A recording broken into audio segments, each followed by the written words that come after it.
សូមនាងអភ័យប្រណីទុំម្ដង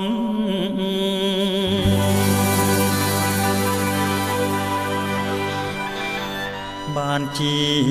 ខុសឆ្គងម្ដងលើជីវ៉ា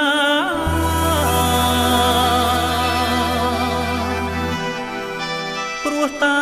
សម្រស់ស្រស់កាយក៏នៅថា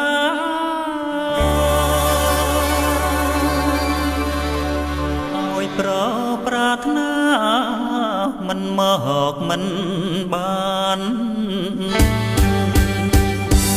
សូមនាងថយចេញសូមនាងថយចេញបានចង់សុខជ្រាបដល់លោកឪពុកមកស្អីណាញ់បានជួបមើលបំណាច់បានជួបនឹងពលយានទួងបីខ្សែប្រាណក៏មិនស្ដាយសូមផ្ញើជីវិត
មិនមែនចោលខ្ញុំមិនមែនចោល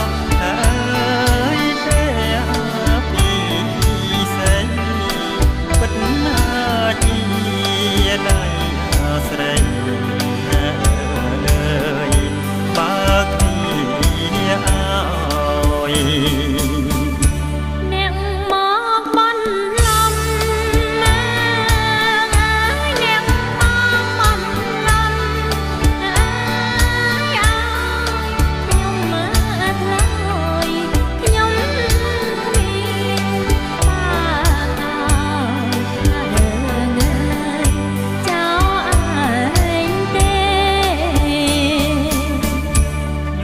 ពិតជាចោលខ្ញុំពិតជាចោលណាមានមេចោលខ្ញុំរួចស្នេហ៍នឹងរួចចិត្តគួរតែនាងយល់